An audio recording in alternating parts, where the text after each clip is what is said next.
অফিসে ইংলিশ বলতে ভয় লাগে? আজকে আমি তোমাকে শেখাবো অফিসে দরকারি বেসিক ইংলিশ, একদম বেঙ্গলি এক্সপ্রেশনে। মিটিংয়ের মধ্যে বলো না আই ডোন্ট আন্ডারস্ট্যান্ড, পরিবর্তে বলো could you please repeat that. Task given সিচুয়েশনে বলো না ওকে, পরিবর্তে বলো sure I will do it today.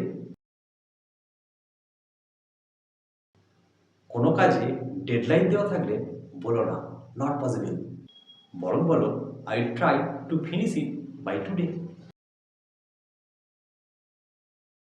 সাহায্যের দরকার বলো না হেল্প মি, পরিবর্তে বলো could you help me with this. Email লেখার সময় এই সেন্টেন্সটা ব্যবহার করতে পারো, please let me know if you need anything else. Late করে ফেলেছ, তাহলে বলো সরি ফর দ্য ডিলে। কোনো ব্যাপারে সম্মতি জানাতে চাও, তাহলে বলো that sounds good to me. কোনো ব্যাপারে অসম্মতি প্রকাশ করতে চাও, তাহলে পোলাইটলি বলো I think we can try a different way. Office English কঠিন না, শুধু রাইট সেন্টেন্স জানা দরকার। ভিডিওটা সেভ করো, প্র্যাকটিস করো, বংলিশ 60 তোমার পাশেই আছে।